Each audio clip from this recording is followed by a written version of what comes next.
Welcome to Everyday Entrepreneurs Everywhere with your host, Chris Parker. And welcome back to Everyday Entrepreneurs Everywhere. This is Chris Parker, and I have John Davis. And John is coming in from Akron, Ohio in the United States. And his whole career has been actually as a real-life action hero. So we're going to talk about some of, I think, his exploits as far as being a fighting director and sword fighting comedian. I've watched some of his videos where he's whipping the audience violently with a big bullwhip, or certainly making some noise around it, and nunchucks. And what I'm looking for today is some of his inspiration and his motivation, which is really the foundation, I think, of everything he's doing. So, John Davis, thank you for joining. Can you share with us, what is it that you do and why are you doing what you do? Well, I have a very diverse background. Thank you for having me. I'm really excited to talk to you and to your audience. I have a very strange background because when I was a little kid, I wanted to be Errol Flynn. I wanted to do sword fights and swing from trees and do all those things. And when I got into my 20s, a friend of mine took me to a Renaissance festival here in Maryland, and I fell madly in love with doing Renaissance festivals. Well, I got the chance while I was there to get a taste of stage combat, working with two of the top fight directors in the country here, Brad Waller and Payson Burt. And I got just a passion for that. And so I set a goal for my life to become a stuntman, a fight director, and to do sword fights all over the world. And I started going for my black belt in martial arts and Taekwondo, and I started really getting into it. And at age 22, I climbed up into a van to help my friend unload boxes of clay. He was a professional potter. And I picked up the first box of clay and I turned to set it outside of the van. And my upper body separated from my lower body and I collapsed and was paralyzed. And I was lying in a hospital bed. Someone gave me a book called The Tao of Jeet Kune Do, which really, if you think about it, could have been a pretty cruel little gift for a martial artist who was just told he would never do martial arts again. But in that book was all about mental flexibility and leveraging your present moment. And I was able to take that information, and a year and a half later, I was standing on top of a 3-story tower and I jumped off and landed in a fall pad. Well, so I worked my way back just by leveraging my present moment, making each moment successful moving forward. Then I went on, I created a comedy sword fighting show called Hack and Slash, 2 men, 2 swords, 1 stage, rock hard masculine bodies, let the swooning begin. And we went off doing shows all over the world. Eventually, just before 9/11, 2001, like 2 days before, they asked us to do USO shows. And then, of course, 9/11 happened. And then 2 weeks later, they wanted to send us right away.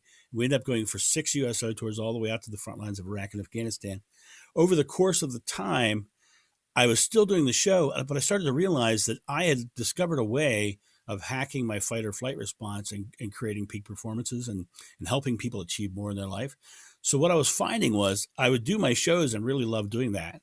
And then I would step off the stage and I'd help people in the audience for hours after the show. So I said, I have to find a way to combine these two. And I created the corporate action hero, where I go in and I do speeches to companies to get people out of their own limiting beliefs and their self-doubt and moving them forward through times of adversity and change. And we were chatting before we pressed record, and I commented there is no adversity or change going on. So this might be a very short podcast. So yeah. So how has it been, I guess, during this whole Corona time? Is because as a speaker, that's been tough, but as people who are in dire need of your services, I guess it's been a bit of a crazy dynamic for you. You know, it's a crazy dynamic on a couple of different levels, because for me, like I was saying before the podcast, is that the speaking industry completely went away because, you know, you can't go into a room with a lot of people and watch a speaker now. So the whole industry kind of got a reset, and half the speakers are now no longer speakers, and, you know, half the work went away. And then what happened was, for me, because I had that mindset that I had gotten from my back injury, I knew that no matter what adversity came, that it was just something that I needed to deal with to get to my goal rather than letting it stop me. So when it happened, I was like, okay, well, what do I got to do? And I upped my game. I got a green screen, right? And I got lighting, and I got a good camera and a teleprompter, and I started creating my experience. I got a mixer board so my mic sounds better. I started upping my game. Well, then what happened was I started getting a lot of virtual programs.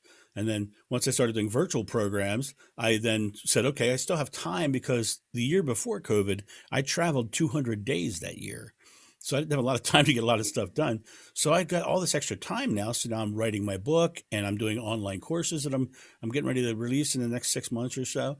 And so COVID to me has been a real blessing, because when I come out of COVID, I'm going to have live programs, virtual programs, online courses, and a book.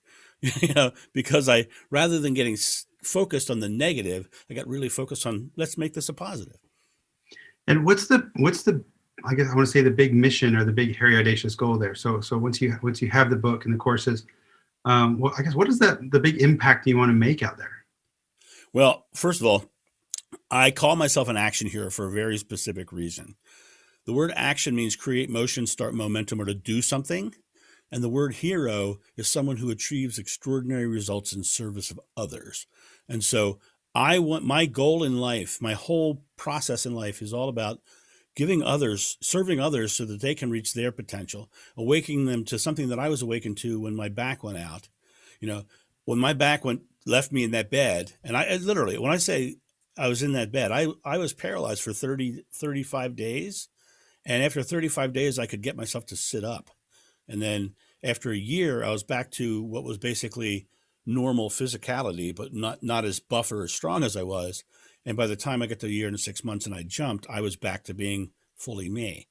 But it was, the doctors all told me I couldn't do it. So for me, what I got out of that was this inner action here, this inner power. And so now I feel compelled, and I'm very passionate to awaken people to their inner power and getting them achieving more, because I created a process called the 5 Fs. And the 5 Fs are the process that I use to hack my fight or flight response, to get out of that bed and go do things that everybody else was telling me I would never do. And for those that are, I guess, intrigued by the book he's writing, there's already access to a book that you can download for free, which is the Corporate Action Hero 5F workbook, if I remember that right. And that is correct. It is correct. Yeah. It'll guide you through your own process of the 5 Fs, and we can talk about the 5 Fs too if you're interested in that. Well, I would be. I think organizations, leaders, entrepreneurs during the COVID time is crazy, but just in general, seeking growth, I guess, of whatever way, however someone measures growth, personal growth or organizational growth or profit, growth of revenue or profit. These 5 Fs, I think, are pretty pertinent today. And the interesting thing is, you start, and I'm going to get, the first one is fear. And so apparently people need to be afraid. Well, actually, let me change what you said. The first one is fearlessness. Okay. All right. What's funny about that is you're correct in the fact that when you look at what fear is, people say fear and they laugh or whatever, but fear, when you look at it scientifically, is just negatively focused uncertainty, right? Mm-hmm. And the tough part about breaking out of fear is that people are quote unquote in fear, so they're inside of it, right? And once you can label it as a fear, you've now externalized it. So that's the first step. Get out from inside of it and get it to be outside of you, so you can control it. Second thing is that most people, when they have a fear response, if you're an entrepreneur trying to do something new and it looks big and daunting, and you can have that fear response, you're going to feel like you can't breathe because your chest tightens up and all this stuff. But the cool thing is that it's not because you can't breathe. It's because your body's primal response made you store air so you could run further and faster. So the thing is, actors in Hollywood, actors on stage, they're all trained. We're all trained that if we forget our lines, that we're supposed to exhale and relax our muscles. When we do that, it shuts off the fight or flight response and turns our brain back on. All our lines rush right back into our heads. So it's the same things that when I talk to the soldiers in the field. Before they went into a battle, they all relaxed themselves so that they were thinking clearly. So that's an interesting thing, that fear response. When I ask audiences all over the world, what is fear? The audiences go silent. It's like they have no idea what they're going to say.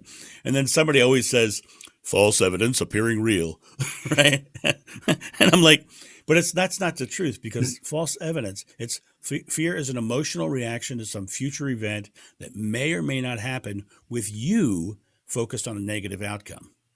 Because if you're focused on a positive outcome, you wouldn't be afraid of it, right? So you're focused on a negative outcome.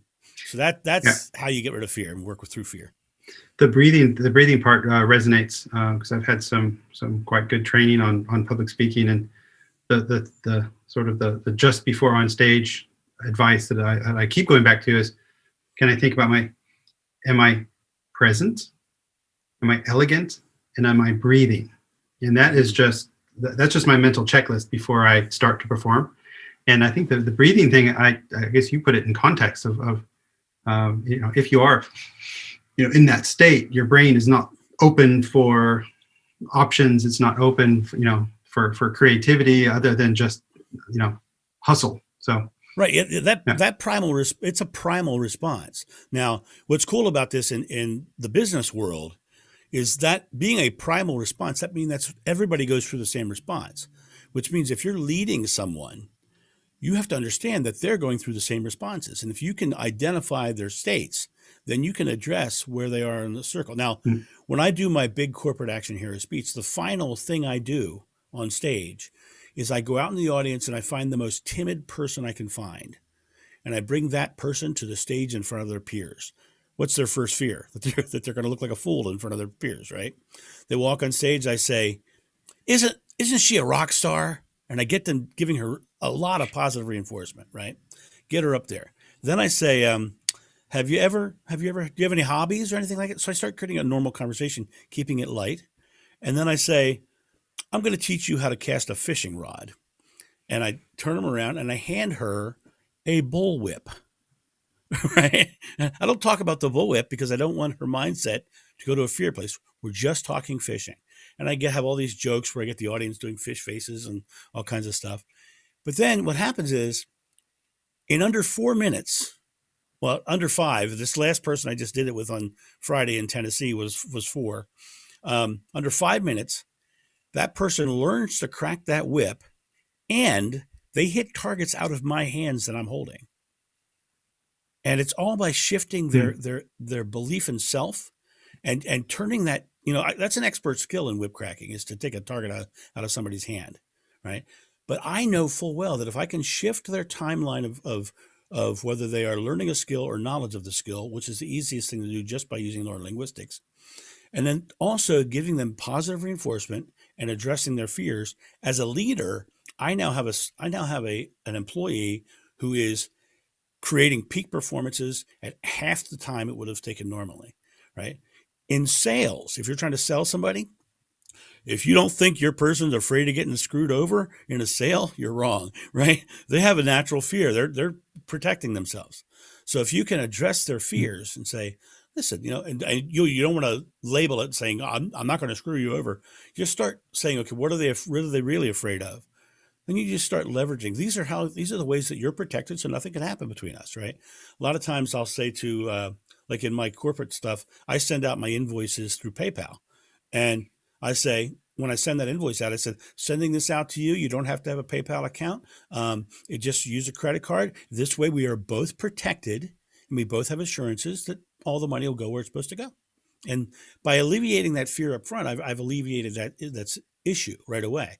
So in a sales situation, understanding the 5 F's will take them to the next level. To get that lady to crack that target, I had to use the second of the 5 F's. And I'm going to bite the second of the 5 F's. I think I know what it is, but I'll follow your lead. I'll let you. Focus. You got to get focused. But the interesting thing is, people focus positively and people focus negatively. Do you know negative people? Oh, yes. Well, Okay. I don't. Are they negative people? I don't know, but I know people Who are negative. have Okay. tendency So for negativity. you ever notice they always have something to be negative about? They're really good at it. They're really good at it. It's Yeah. because the way the conscious and the subconscious mind works is interesting. You consciously focus on something, your subconscious mind will kick in to show it to you, and I can prove it. Have you ever bought a car? I think I know where you're going. Like if you think you're going to buy a Volkswagen Bug, then the only thing you ever see always is Volkswagen Bugs. So That's exactly right, because you consciously chose something, your subconscious mind kicks in to show it to you, right? Yeah. And so if you're consciously focused on negative, then you're going to get it. When I talk to those soldiers in the field, I say, how can you go into a firefight and not be afraid? I said, well, first we have to release our fear, but sometimes releasing the fear is easy because we have an objective we can focus on. Mm-hmm. And I can tell you from experience, when you're getting ready to jump off a 3-story tower, you're not focused on the tower.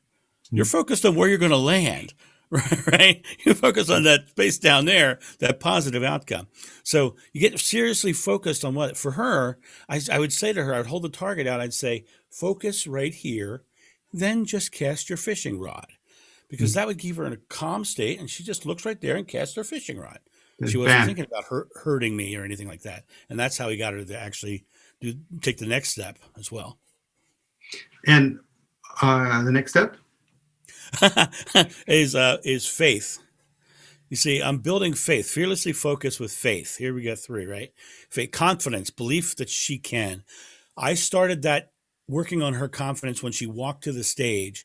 I started giving her positive reinforcement. I started giving the audience to give her positive reinforcement. The whole time I was talking to her, I'm nodding my head up and down. And you're doing great, giving her positive reinforcement. And by the time she gets to that space, and I'm out there and I'm holding that target, I'm like, you got this. And I really am charging her up. And then once she gets all those 3 in place, she gets to the next one, which is the hardest of them. And that one is follow through. Mm-hmm. She actually has to take the action, right? Her belief has to take her to that next place, because that belief comes from inside of her. So fearlessly focus with faith, follow through. Once she takes that action, I know that I can get her to take repetitive actions all the time. And what's really interesting, if you watch her, she'll crack the whip the first time early. And when we get to this point where she's actually physically taking an action towards a target, she cracks the whip 10 times better at that point, because she's no longer focused on learning it. And one of the things I do is, when I get her to the point where I'm getting her to get that target, I say, did you hear it crack? And she says, yes. I said, so you heard it crack? She goes, yeah. So you already know how to make it crack.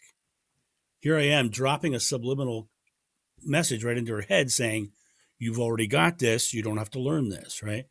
And I'm doing this with using neurolinguistic anchors. You already got this. You already know how to make it crack. Now all I want you to do is focus right here and then take the action. So and because we do it that way, and I'm alleviating those fears. Now, what's the next fear that comes up in this person? The fear of hurting me. They're looking at this person holding a target and they get terrified. So I say directly to her face, I promise you're not going to hurt me. Sometimes when you're leading somebody through a stressful situation, you got to lie to them. I'm kidding. You'll be fine. Don't worry. Yeah. As a leader, it's your job to not expect them to be where you want them to be. It's your job to meet them where they are and bring them to where you want them to be. That's why you're leading. You're not grabbing and pulling, right? You're leading. So you want to go to where they are, meet them where they are, and then guide them along the path. So the first part of that is as a leader, you have to be empathetic about where they are and how you can lead them to the next place you want them to go. And so for me, I had to look at her perspective of her fear, number one, was going to stop her, right? So I had to get her focused on a different outcome. And then I had to give her the confidence and the faith behind what she was doing so that she would take an action. So that's, those are four of the 5. And I'm dying to know what the 5th is. Well, we kind of started this whole conversation with the 5th one. Flexibility. That when I was in that bed, I had to have that mental flexibility we talked about. This was the thing that started me on my journey. Something always comes up that seems contrary to what you're trying to achieve. If you're starting a new business, something's going to come up. It's going to happen, right? And when it comes up, you can make a conscious choice to stop, or you can make a true decided action hero move and say, all right, this is something I need to address so I can get my goal. The interesting thing, if you go back to that thing we said earlier about the conscious and the subconscious mind and that Volkswagen you talked about, if you're focused on the goal and something comes up, your subconscious mind probably brought it up because it's something that needed to be addressed for you to get your goal. Right. Mm-hmm. So it's not that it's something that can't be overcome. It's something that is there because it's something that needs to be dealt with. So if you keep it in the mindset of this is something I just need to handle so that I can go be a stuntman, a fight director, or whatever, or take my business to the next level. It's all the same mental process. Now, John, I'm going to challenge here a bit. Please. In that many organizations, I should say most, but I think the optimist in me will say many, have leadership which managed by fear, are unable to focus, simply don't have confidence in their people, don't do shit, and won't change. So if you come in and get everyone riled up, do you ever feel like you're just selling disappointment and despair? Because then you leave and all these people are like, let's take the whip against the manager. I don't know what happens. I'm glad you brought it up because I have the perfect example. Here locally, I was hired to come in and speak for a company. I walked in and I walked into the building and I could feel the negativity in the room. The owners from the top down had fostered a compete against the guy next to you space rather than support each other through the process and help each other go to the next level. And what I witnessed in that building was people lying to customers so that they could get ahead, people undercutting and backstabbing their people in the desk next to them. People, it was a really harsh, nasty situation. When you're fostering that kind of fear and anxiety within your group, you're creating a limitation to where your group could go. There's another company I worked for called the Dwyer Group. Now, the Dwyer Group here in the United States is one of the largest franchisers. They have multiple franchises under their belt. They have Mr. Rooter and Mr. Appliance and, lots of, there's just tons of different franchises that they own and they run. And every year they have what they call the family reunion, because that rather than model it as a competitive, nasty place to be, they model it as we're creating a family environment. We're all working in this together. And when I started talking to the people who worked with or had the franchises within the Dwyer Group, I said, why were you so attracted to the Dwyer Group? And they said, because they have this code of values that it supports us. Now, for the people in that other company, I left that company. I spoke for that company, I'm going to say 6 years ago.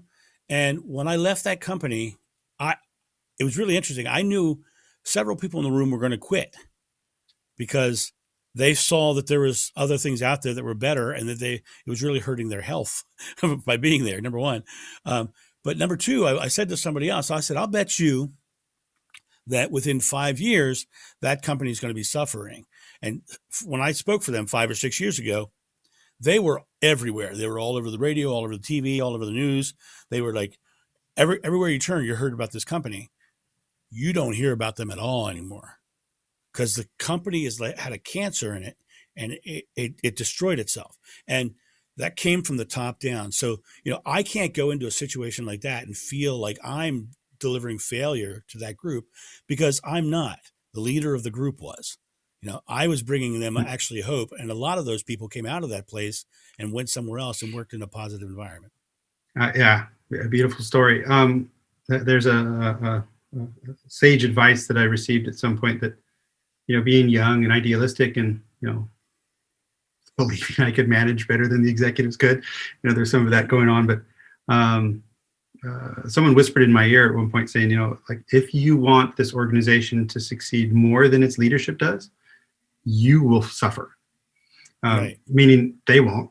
And so, right. Then basically you have a choice. Do you accept it? Do you change it if you can? Or do you exit it? And so I imagine some of those people were probably processing all of that when they were listening to you, like, oh, wow, there's a different way. Right. And what's really interesting, if you think about water in nature going down a stream. When the water is in motion and moving, it's full of oxygen, it's full of life, it's very healthy water. You take that same water and you put it into a stagnant pond, and it very quickly becomes poisonous and bugs start to lay their eggs in it. It becomes a nasty place. Your life is about motion. You have to keep moving. After I had my back injury, please don't think this is bragging. This is just things that I've been able to do because I was passionate to do them. So after I had my back injury, I climbed Machu Picchu. I climbed Mount Sinai. I was inside the pyramids of Giza. I swam in the blue lagoons of Iceland. I've been to Petra. I've been to 30 countries around the world. I have worked with movie stars. I have jumped off high towers. I've done zip lines. I've done everything that I have ever decided to do. I achieved every one of them just because of the fact that I realized it was my life. And if I was living my life and my goals, then I was going to enjoy my life. And when I was living somebody else's goals, I was living their expectations and not my own. I love it. And this is, I think I'm going to bring the word mindset up, which is something that sort of, I think, is underpinning all of this. And I feel like your 5F method is sort of structuring a mindset. Is that a good way to say that? And if so, how can people practice this? I call it the action hero mindset. Okay. It's totally it. Well, the 5F workbook, it's a free gift. And when I say it's a free gift, I'm going to give you the link and you can share it in your notes. And I say it's free, and the word free is an important word because I don't even get an email address from you. I don't expect anything from you. For me to give you a value is really important to me. So you go to this link, you download the book, and it will guide you through your 5F process to help you set goals and achieve goals. The other part of this is that, if you want to do something for me, you're going to be on my site anyway. Just look around and see if you find something you like. You're going to find I do a daily vlog. Every day I put a video out. So that's a little short inspiration. I also have a podcast that I do called the Interaction Hero Podcast. And so you'll find that on there too. You'll find all kinds of information on there that might be able to help you. I'm also on YouTube and LinkedIn and Facebook. All those links are on that page. So just go there, enjoy that. But if you want to get to your next level, start looking at this process and start finding the way through and realize that the choices you make today are tomorrow's outcomes. And if you make bad choices today, you're going to have bad outcomes. So make real positive, successful present moments, because that is how that big success is going to come to you. And let me just reiterate that. Most people sit in their present moment and they look at that giant goal that they've set and they think, I have to get to it. But that's not the way the brain works. The brain says, I live in this conscious moment. It's the only moment I can say anything.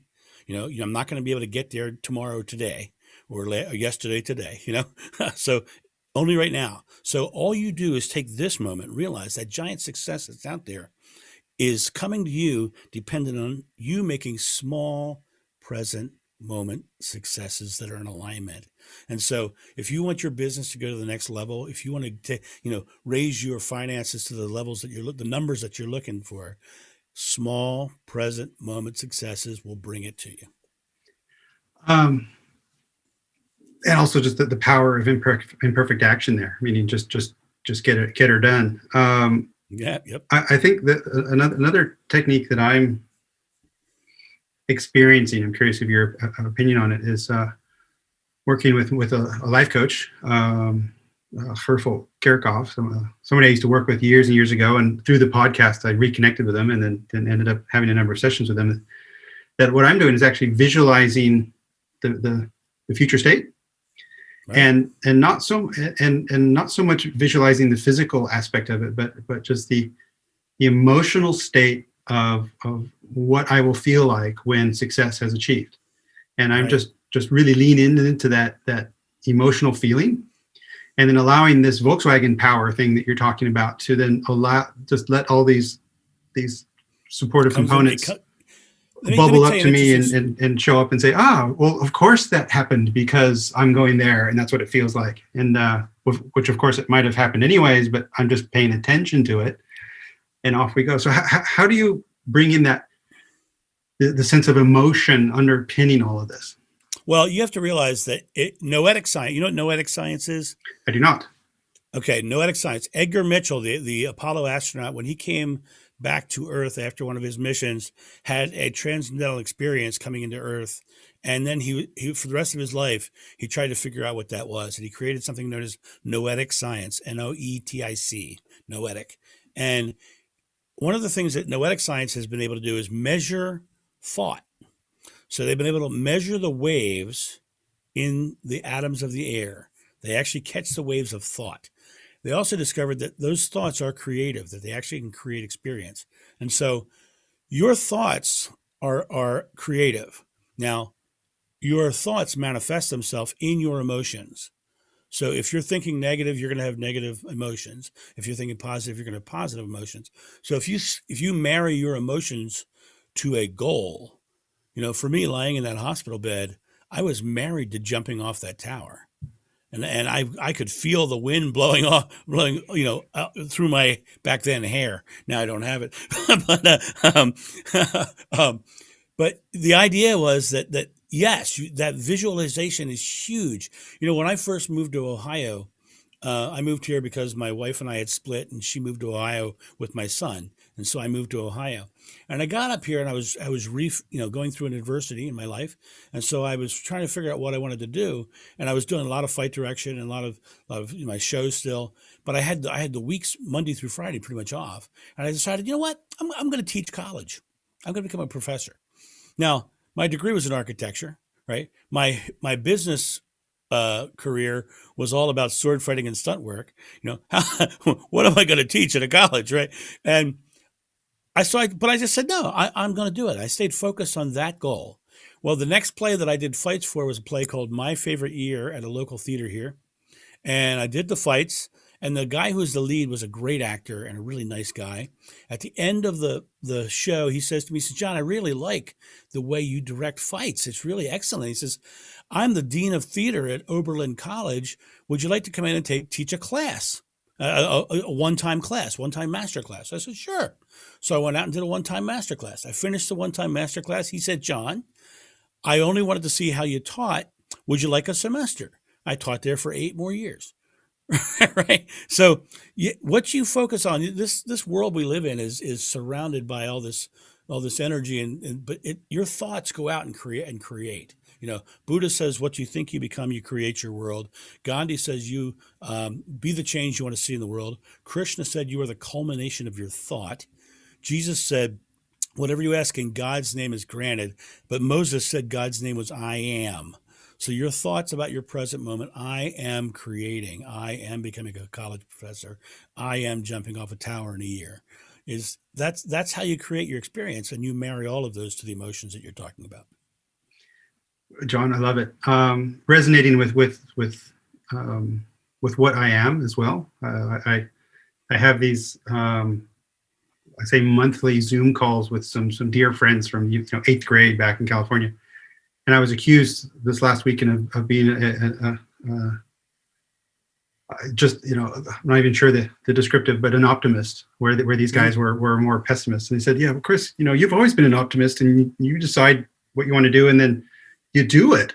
And that's kind of unusual. So I'm curious, John, with you, if you're looking forward, what is that thing that you're fixated on creating? What is the John Davis empire that we can experience and contribute to? My biggest goal right now is to leave a positive wake behind me. I want to, I don't necessarily need an empire.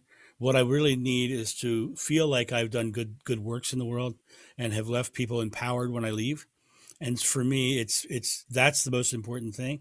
That's why when I come on podcasts, I don't pitch items. Yes, I'm a keynote speaker, and I'm a great keynote speaker. I bring whips and nunchucks into corporate events all the time, and they love it. It's something different and unique. Great. Okay, that's my big pitch right there. Right. But for me, it's most important is bringing value and bringing concepts for people to get their head around. So the empire for me is literally the empire of everybody, that we all get together and create our own experiences. And I get to help in the process of them doing that. It sounds somewhat similar to everyday entrepreneurs everywhere of making it happen. So John Davis, thank you. For people who would like to root around and discover his services or his vlogging, it's at corporateactionhero.com.